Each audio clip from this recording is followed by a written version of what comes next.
Welcome to the Strategy Mob Podcast. Tune in for everything you need to know to stay in the know regarding the automotive industry. Here's your host, Jason Harris. Hey, what's going on, Podcast Nation? It is Jason Harris here, and thank you for joining me another episode of Strategy Mob. Today, I have two very special guests. I have Miss Bri Newman, all the way from Toronto, which is like a stone throw away from me. I don't know why I said all the way. It sounded cool. And Brandon Smith. Brandon, I forget, where are you at again? I forgot where you're located. Dartmouth, Nova Scotia. That's right. I knew it was way up there. I was going to mess it up, so I didn't even say it. So I thought I'd ask. All right. Hey, guys, for everyone out there that's listening and watching right now and kind of don't know how you two started in the industry or kind of even what you're doing right now, let's start off with a couple origin stories because I bet you they're super good origin stories. So, you know what, Bri, I'm going to start off with you. How did you get started in the automotive industry? Well, typically my go-to line is I was tricked into it. I started as a consultant for a brand company, and we were doing a project for a dealership helping set up their HR department. So, graduated from business school, went right into consulting, the path of that. And here I am many, many years later and loving it. It's been a really fun journey to get to this point. Worked across North America with lots of different dealerships, sizes, OEMs, working on brand strategy, employee experience, all of those talent-related items, and now am running HR4, which is an HR platform really focused on helping dealers manage their talent. And I think dealerships need some serious help managing their talent. Let's use the word talent. I think that is the word that needs to be used in our industry right now. If I could, I would literally just kill the word warm body. You know what I mean? Oh, yeah. Like, how often you guys, like, it blows my mind. Like, I know I'm digressing, but it's my podcast. I can do whatever I want, I guess. But it's like, let's actually bring talent back into the dealership. So we're going to talk more about that. Before we get into that, Brandon, for yourself, how did you get started in the land of misfit toys that we call the automotive industry? So mine was probably more typical than Bri's. I had just gotten married, and I had moved back I was living in Ontario, moved back to Nova Scotia, and my mom had been in the car industry for about 10 years. At this time, and I was kind of saying that, it's time for me to get in the car industry. She'd been an F&I manager for a long time, and that was something that I really wanted to do.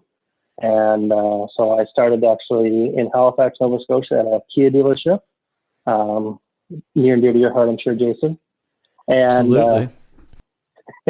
And then from there, I actually became a finance manager for a Honda dealership. Then I went to a Mitsubishi dealership, and I had this terrible idea going along that I should be a GM someday. So I then became the sales manager, and now I'm the new car sales manager here at Steele Chevrolet in Dartmouth. That's awesome. And you know what, to kind of start off our conversation, let's identify kind of what your guys' current norm is, because I love asking the question because it's so different for everybody. So Bri, for yourself, what is the current norm for you? Yeah, I mean, I don't see a whole lot of people, which is very different from the regular pre-pandemic norm. But honestly, it's answering a lot of, helping our clients with a lot of HR related stuff. I'm thankful we are now in the, things are reopening. How does that look from a strategy standpoint? Who are we bringing back? And what are going to be the new norms in terms of responsibilities when someone does come back? So definitely thankful for those conversations versus the world is ending, what do we do? Type of conversations we had for the first few weeks.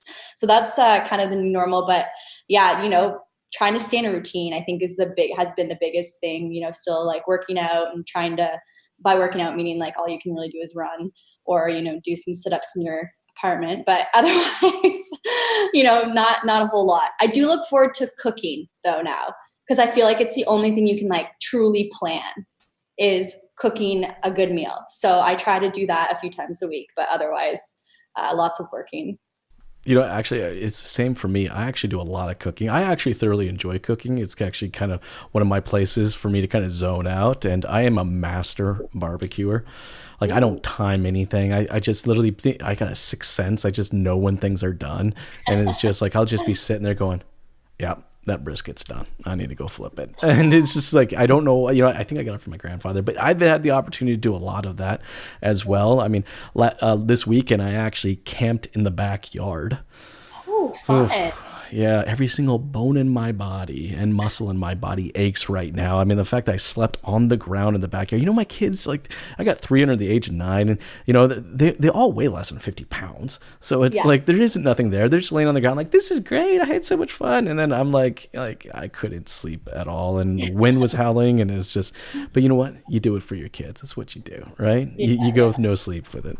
Hey, Brandon, for yourself, what does the current norm look like for you?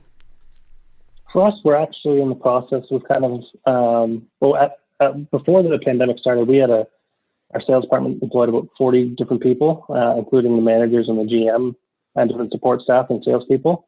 And when the pandemic started, we ended up temporarily laying off a big portion of that. We actually went down to about 8 people. So we had 4 managers, the GM, 1 finance manager, and 2 salespeople was what we had gone down to.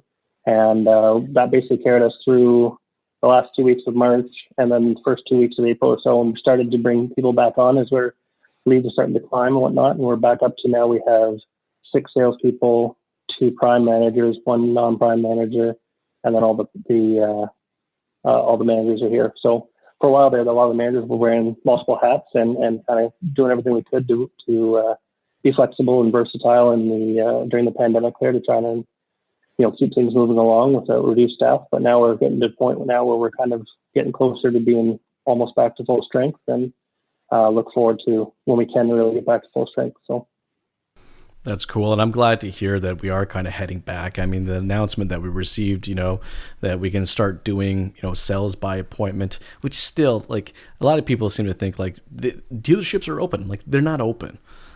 Like, there's a lot of stipulations that are going into us being able to actually handle business by appointment only, but let's talk a little bit more about how we see the new norm is going to progress, because here's the one thing I don't think anybody has argued with me so far is that we're not going back to the way it was, and it's not because we're choosing to, it's because the customer is choosing to. I mean, I'll give you an example, grocery stores.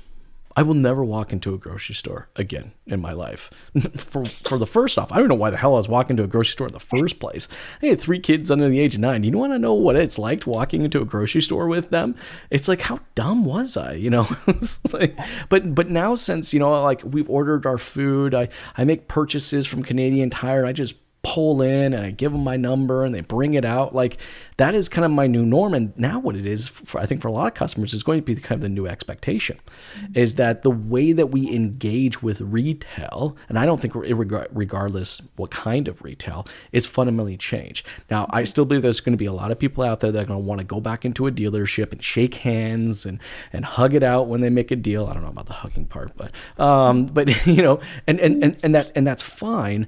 But I think even those people that will want to go back into the dealership will still want to do a larger percentage of the transaction online, which changes everything. It changes the way we staff our dealerships. I mean, Brandon, I'm glad to hear that people are coming back. But, I was talking to a dealer principal earlier where, for the last month and a half, they've been having to do a lot with a little. And he's sitting there asking himself the question, do I really need, this big of a team? I'm thinking about, to sell a car, a person has to deal with a BDC rep, a sales manager, a salesperson, and an F&I manager. I need 4 people to actually handle a transaction. So, I mean, I know that sounds bad, but I mean, it's just the truth of the matter, right? So I think there's, the way we staff our dealerships are going to change. The way the customer requires us to engage with them is going to change. But I would love to hear your guys' thoughts and opinions on this. Bri, I'm going to start with you, and more, I think, from the HR perspective. Of like, how do you see staffing kind of changing, getting into the new norm? Yeah, 100%. I mean, that's been a recurring theme from a lot of our clients is hold up, like we've been doing a lot with a lot less. And, this begs to say, do we need all of those positions? They were kind of a luxury in a sense prior to, and, maybe didn't make for a completely seamless customer experience because you were getting handed off through the process. I think, the running joke we heard at the beginning of the pandemic was customers have been asking for social distancing for many years. and now we kind of were accelerated as an industry into that.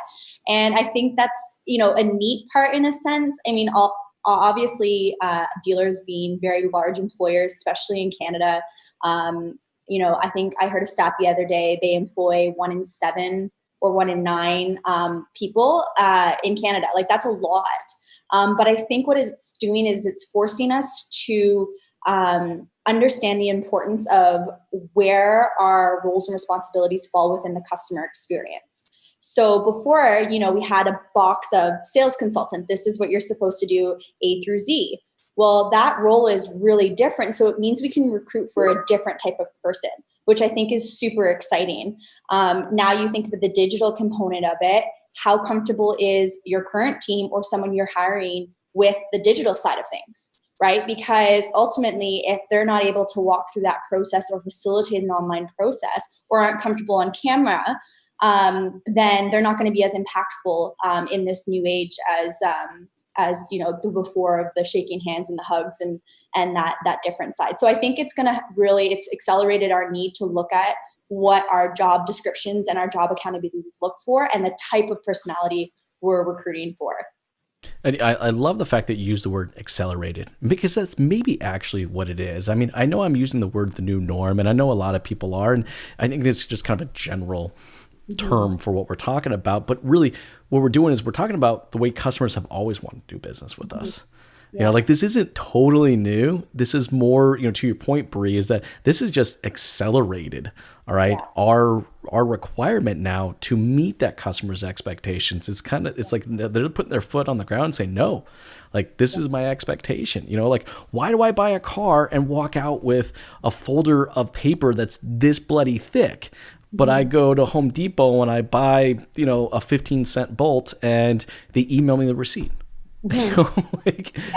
It's just a lot of customer expectations are changing.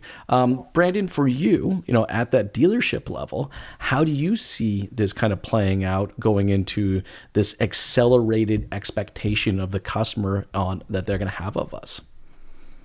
For sure. So one of the things is I don't think a lot of people have kind of thought there's this huge paradigm shift coming and that, we're going to go fully online and that dealerships might go to the wayside. But my experience here firsthand, like we never closed down. Like we weren't like Ontario where dealerships were shuttered. We were declared an essential service, both sales and service, by the Nova Scotia government from the beginning. So we've been open nonstop. And we still have a lot of people who are coming in.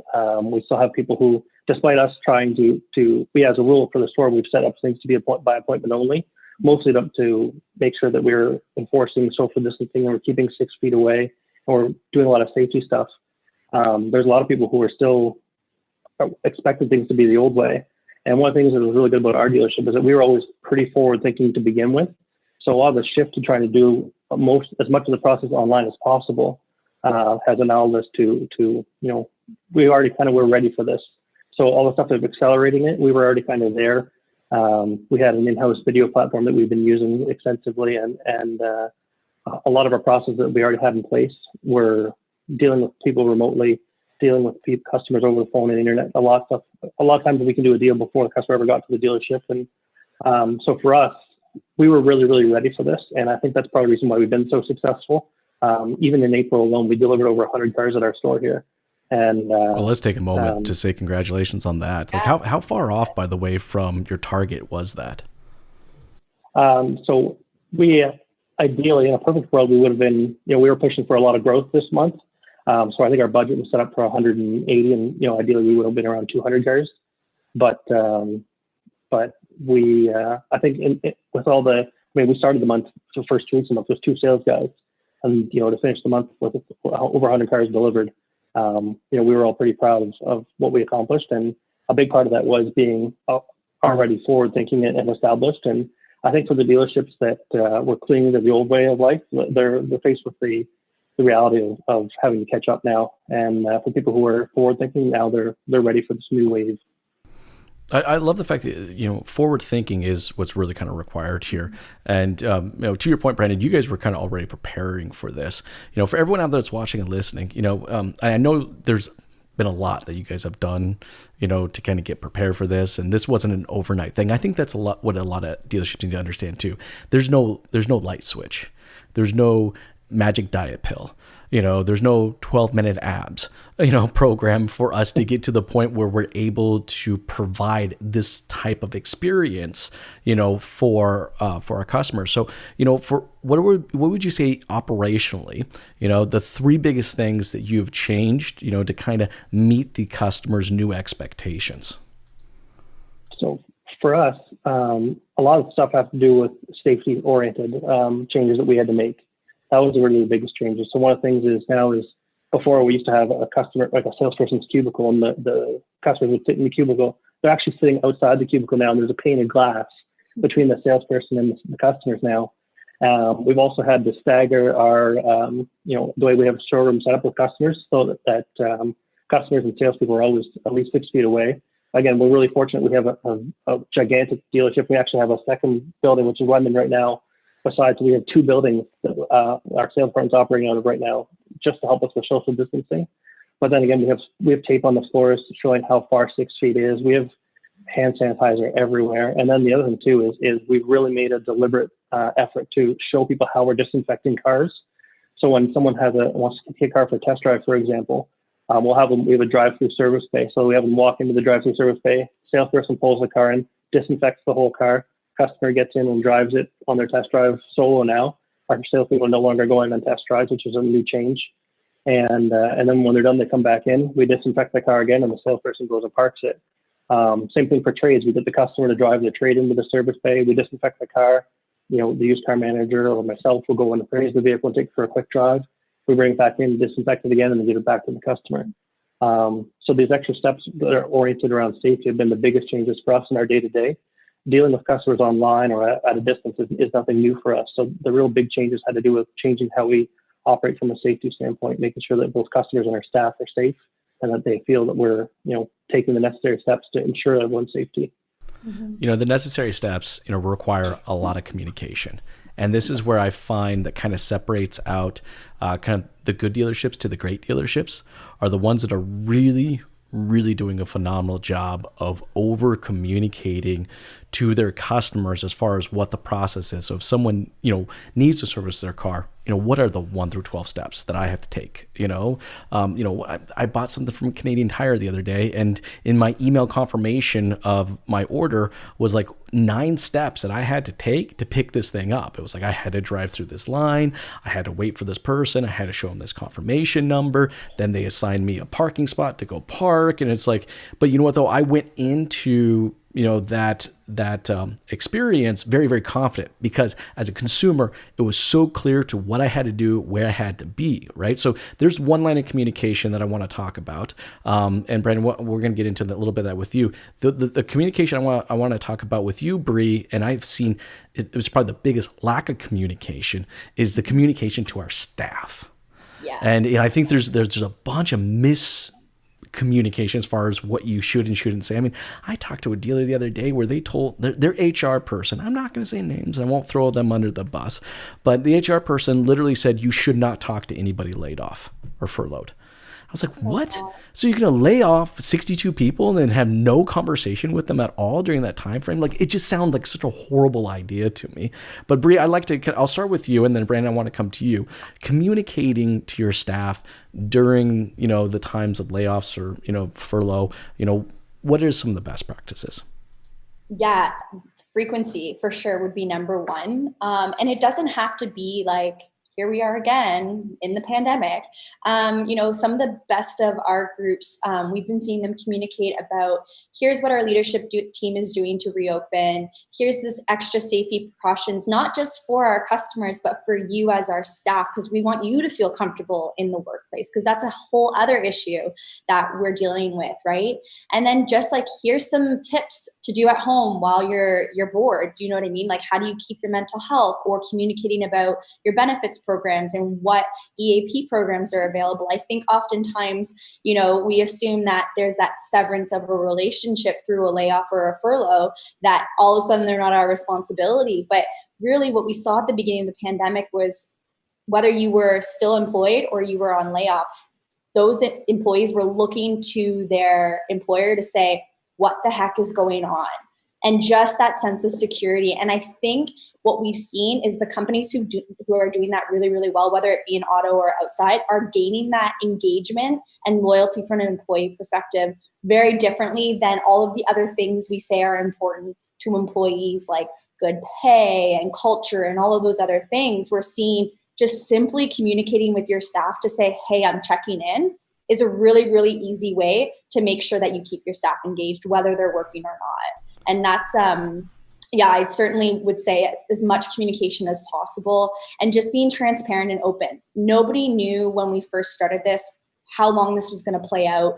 Even now that we're starting to roll people back in, having that communication with the staff to say, this is our phased approach. It could change, right? Because we know in Ontario right now, they're kind of monitoring for the next 2 to 4 weeks, whether or not we go to the next phase, right? And we could stay in lockdown longer or we could come back. And, as leaders, we have to make sure that we're one step ahead and providing as many resources as possible, communicating how to access CRB, what we're doing around the wage subsidy, why we might not choose to bring back people on a paid leave. So all of those other things that you're doing in the back end, you have to find a way to message that to your employees, especially to your managers, so they can then communicate with their employees. Because you don't want that, this is what we're doing here, to then be translated to managers in a different way, who then are the direct contact with the employee, and then that's misconstrued or something is misunderstood. So communicate as often as possible is what my recommendation would be for sure.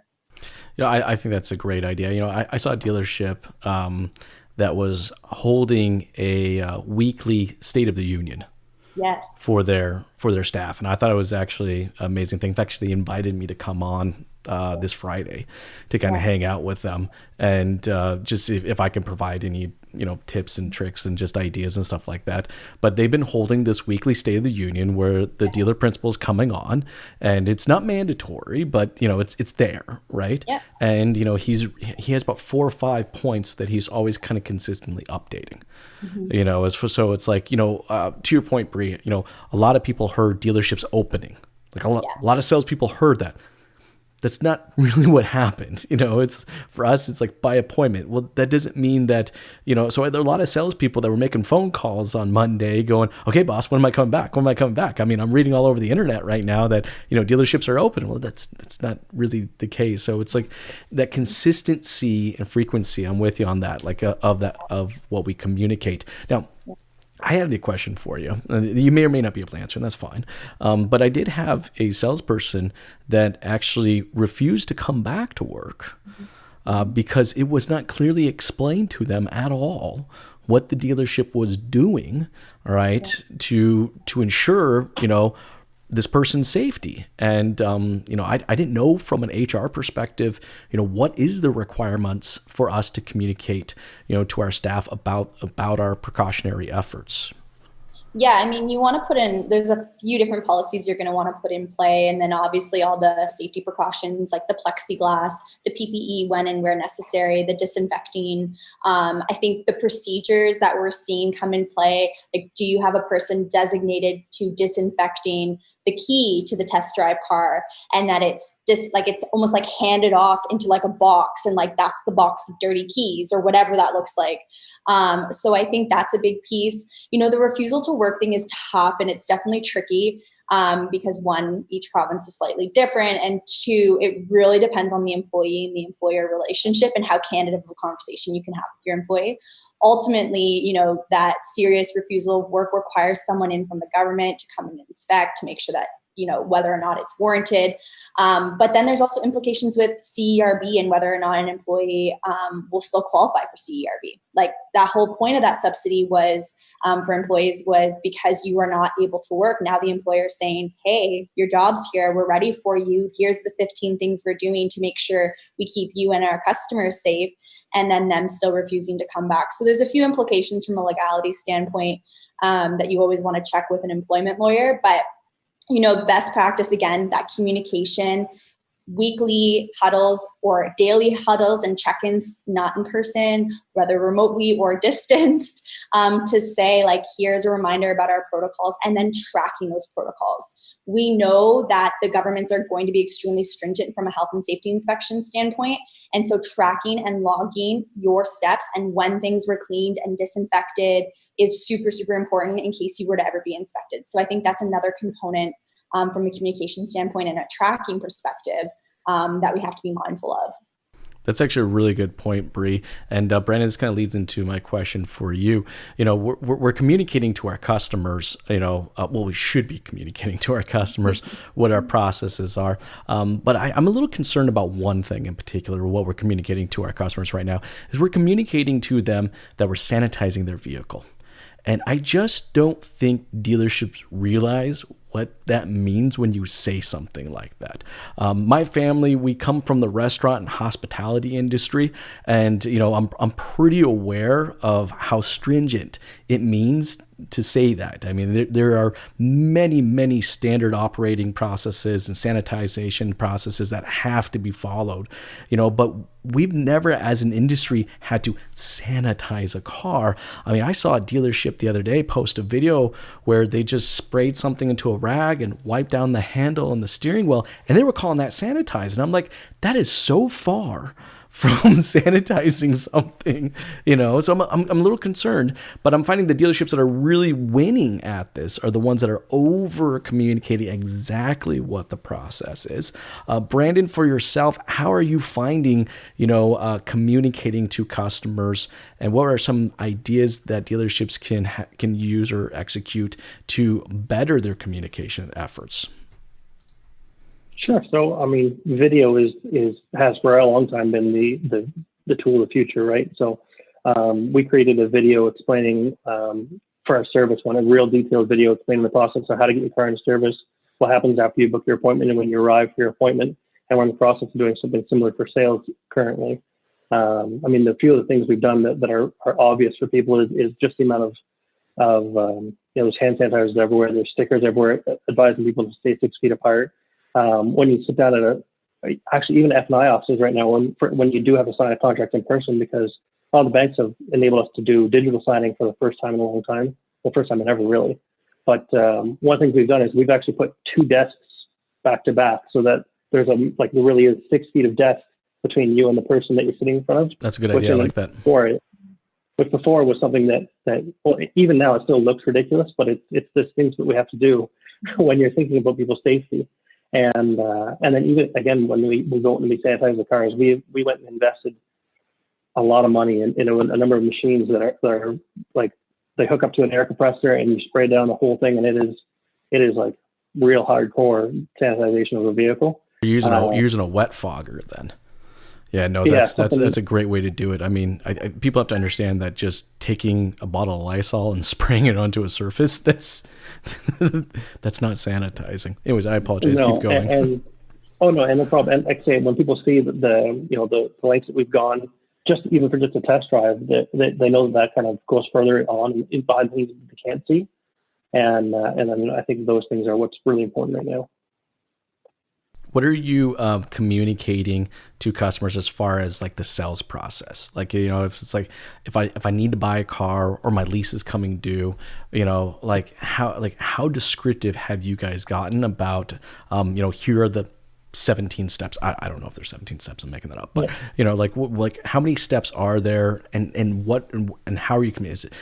Is it on the website? Are you emailing them in advance? Are you just kind of curiosity, like what's that process and how you're communicating the process? So in the early part of the pandemic, we really cut back on any sort of sales messaging. Everything was more about that we're here if you need us. We've only very recently shifted to taking a more sales-centric approach to what we're advertising, what we're marketing. But it's nowhere near what it used to be still. A lot of what we're saying now is that, we're here to support you. If you're in the need of a new car, we're here to help you out, and this is what we can do for you. And then here's basically what we can do is, let's set up an appointment. We have all these kinds of things about, setting up an appointment now. Real focusing on setting appointments is the main thing. And then the other thing too is it's a lot of explaining what we're doing as we do it. We wouldn't necessarily lay out the whole, say, 10 steps ahead of time, but we're laying out maybe 1 or 2 steps at a time as we go through. So listen, you've set your appointment. This is what you can expect when you first arrive, walk in, go to reception, and then we'll sit at our desk. And then when they're at the desk, this is what we're going to do. Here's how we're sanitizing your vehicle to be safe. Once you do your purchase, you're going to go in and speak with these people, and then we can deliver the vehicle to you. You don't need to come back into the store if you don't want to.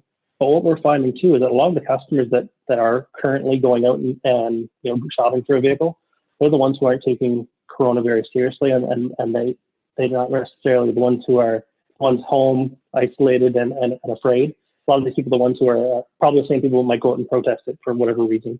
But a lot of these people, but then we do see some people. If we had someone who came in a hazmat suit to sign a contract, like they were that terrified of what would happen. And so there's a wide range of things that you're seeing, and there's a wide range of messages that we're communicating to people as well. A lot of it is playing off of the person when they tell you something. If they're expressing a lot of concern over the safety features, then we amp up what we're explaining that much more and really go into detail, not just on the service side, but then we also explain all the things we're doing. Not just on the sales side, but then we also explain the things we're doing on the service side, just to put them at ease. Because it's not just us, it's not just for you. This is what we're doing for everyone who comes into the dealership. So that's really cool. I mean, I think, we've never had to over communicate this much ever, right? I mean, you got to understand, as an industry, all of our communication efforts have been for one goal: to get you into the dealership. That's everything we've said, everything we've trained on, everything we've coached on, everything we've developed on was this is why you got to come in and service your car. This is why you got to come in and buy a car from us. This is why you got to come in and buy parts from us. And, I think as an industry, we're having to kind of retrain where, the customer is the one that's going to have to really kind of drive the direction of the process. Where in the past, it's you want to buy a car? Okay, cool. Here's our process. Come on in. We'll take you through it. And now or service, same thing. It's here's our service process. Come on in. Now we're having to literally come up with maybe 4 or 5 different variations of that process, because that's how consumers are going to want to actually engage with us. There's no one way anymore. I think there's so many ways to do that. And brief from on the HR side, you kind of mentioned this earlier. We need talent. Yeah. It is going to require talented people, that to handle the new customer's expectations, right? It's not enough now that we have warm bodies. I'm still amazed. I've been in the business for this long, and I still hear that term used at least every couple of weeks. Or do they have a pulse? You got a pulse. Come on in. You want to, But no, seriously, we're gonna have to change a lot of that. So, how do we attract, how do we kind of train that new talent? I'm curious, Bri. I want to get your kind of thoughts and opinions on what you see the new talent's going to be for our industry, and then Brandon, I'll get your thoughts and opinions as well. Bri? Yeah. So I think, again, it's all in it's the same thing we've been talking about from a communication standpoint. It's all in the messaging. What are you expecting this person to do from a skill set, and what prior experience would help benefit that skill set? So selling might not be that skill set we're looking for anymore, right? It's more about that relationship build, because you have to do it remotely. So you have to have someone who's skilled in that. Like I said, digitally inept, someone who's able or digitally skilled per se, is super important. Someone who's comfortable on video or on camera or on FaceTime, whatever method that the dealer is going to use. I think, again, as we transition, I think what will be interesting is how we switch auto to more of that. And not to say that auto was never having professionals in it, because obviously it has, but it's never had that demeanor as an industry. Where you look at real estate, for example, right? One of the big conversations a few years ago with dealers. It's okay, Bri, you can say it. We're just a bunch of degenerates. Well, that's what people perceive it as, but that's not the case. Well, I'll tell you, the first dealership I worked for was a bunch of degenerates. Right. I mean, you pretty much got your bonus check, and it was like, let's go to the bar. How much alcohol can we possibly consume until Saturday morning meeting? Show up to a Saturday morning meeting still pissed drunk from the night before, you know.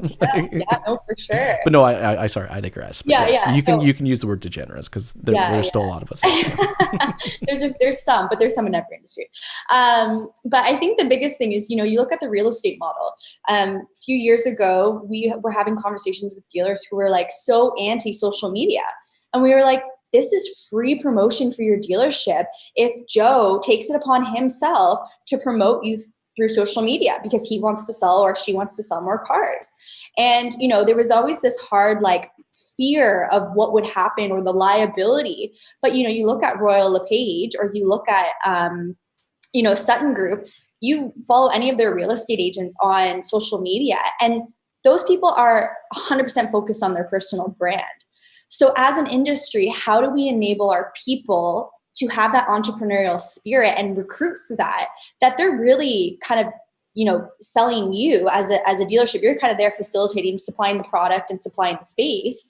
And they're the ones kind of, going out there and promoting it very organically. And again, as we see this personalization in the customer experience and the contact list, you're going to need those people who have that organic pull.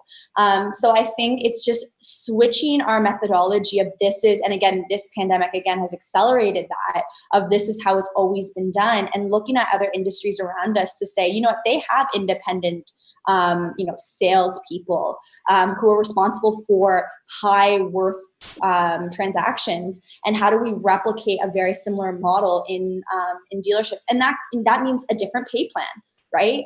That means different roles and responsibilities. That means not necessarily requiring someone, and Brandon, you might disagree with this one, not requiring someone to be there from 9 till 5. Right? Maybe it's a different position you have that's there from 9 to 5 to help handle that walk-in traffic once we're allowed to do that. But then you have those professionals who are there to take you through the rest of the process, similar to how a real estate agent would do. So I think looking at the sales and then also looking at the service side is, how does that contactless delivery and what are the different positions on the service side that enable clients to feel empowered around that side of the business too. So I think as every time you're reshifting an organization and you have a different customer experience, you have to kind of have your swim lane running beside it, saying, okay, how does this affect my people and my roles and responsibilities, and kind of who is the type of person that can fit that role? Because I think we always, just go with the status quo of this is what a sales consultant or a service advisor is supposed to do, without actually saying, what is the purpose of this role within my organization and within the customer experience? So stopping and asking yourself that question right now is really, really important too. No, I think that's a great point, Bri. I mean, and we could definitely take a look at the real estate industry and how they've done it. I've consulted and done seminars for many different brokerages. And I'll tell you what I find consistently with all of them. It's a mandate. It's not an option. If you work for this brokerage, all right, and they literally have it written into the employment agreement, all right, that you will do this. You will stay on top of your social media efforts. All right. You will be willing to communicate, via text message or a social messenger or whatever the customer feels comfortable in. Like they've written it down to the point where it's not an option. It's no longer a good idea. It is a mandate. And I feel like that's how they're able to quickly get the entire body of agents up to a par where I feel like, I can engage with a real estate agent right now and never have to call them. Yeah. Almost every agent I know, I can pick this thing up and say, hey, I saw this property on ABC Street and it's, 675 ABC Street. I'm interested. And then they wouldn't call me and say, that's great. When can you come by? Yeah. They would continue to have the conversation with me over the device that I have engaged with them in the first place. But now it's Sock Automotive. Now we haven't necessarily done it. Now, Brandon, you're a little different. Because your guys' dealership has, I think, probably gotten closer to more what the real estate industry has done as far as mandating the usage of technology like video chat. So let's walk me through that journey, because I know it wasn't a short journey. So also talk a little bit about how much time it's taken for you guys. Because again, I think for a lot of dealers out there, it's not a flip of a switch. So walk me through that journey. So this started long before my time. Actually, Chris Beaton was a big catalyst for this process. They started with a video platform here called Authentic, or I believe the original video platform they used. And after Chris Beaton had gone to, I think it was a Kijiji X or Dealer Talk X, something in Toronto, he had this idea for basically, taking that to the next step. And we created a platform we called Dealbox here. And, this was years in the making. Like, I think, if I remember correctly, this started back in 2014 with the original one. And then in 2016, they started developing our own platform. And now we have our own platform. We're actually about to roll out the new version, like the next version 2.0 of our Dealbox here. And it's an all-encompassing video platform now. And we really do, we mandate it. So every lead that a salesperson receives is supposed to be responded to with a video. They also need to send a minimum of 10 videos a day. So if you don't get 10 leads a day, you need to find a reason to send 10 videos out. Like so we're doing walk-around videos, we're doing video follow-ups, we're doing sold follow-ups with video, happy birthday messages from a video from your salesperson just to stay engaged, right?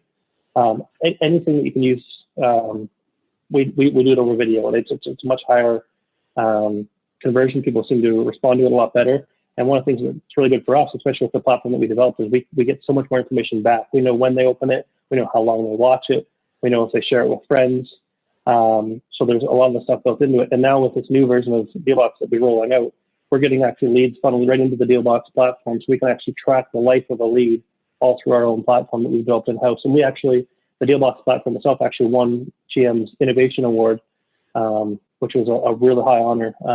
It's not something, we're the only dealership ever won this Innovation Award. So for us, it's something we're really proud of. And again, we mandate it to our salespeople that this is something you will use. And if you don't want to use it, that's totally fine. You just won't work here. Mm-hmm. No, I love that. I'm sorry. I just want to take a moment here real quick. This is the way I'm doing business. This is the way we're going to meet the customer's expectations. And if you don't like it, go find somewhere else to work. Like, that is so perfect. But no, seriously, I mean, there's a lot of dealerships out there that are afraid of doing that. Right? They're afraid of doing that because they have those couple old dogs, in their dealership that makes up, 30, 40, 50% of their monthly sales, but, they're not tracking their efforts. They don't know how many customers they're burning through to actually be able to achieve those numbers, So like, I'm curious, for you, Brandon, did you guys lose any employees over this? Yes, there was some turnover that happened as a result of some people being stubborn to new processes and not wanting to, embrace the future. But the people who really did embrace it, like our two top sales people now, we have are among two of the highest performers in our whole group. Like, we're a 40 store group, and they're the top 10 every year. Like, these guys are selling north of 220 vehicles a year, and these guys committed to the process. They saw the value in it early. They really adopted it. They worked hard with it, and it's paid off in spades for them. And now when we have the new salespeople in, I can tell, like, I've hired good sales guys and I've hired bad sales guys, but one of the things now is that really early on, one of the steps I'm doing now as part of the hiring process is I'm actually getting people to send me a video before I hire them. Because that's awesome. If you're not natural on video, it's not gonna fly here. It's not something you can just teach right away. And if you can't get comfortable on video, at least have the ability to at least make a fool of yourself on video, then you'll never do it here. So yeah. That was actually going to be my next question for you was, I mean, obviously this has changed also who you're hiring and how you're attracting them. So, I'm curious, are you finding that you're hiring people that you would have maybe never thought you would have hired in the first place? There's been a couple people that I've hired that I didn't think I was going to hire. But for the most part now, what it is it's actually showing me a lot of times with the people I thought I was going to hire, I'm really not hiring them anymore. That's been the bigger change. People who I thought were going to be a slam dunk, I'm sussing that stuff out a little bit easier now.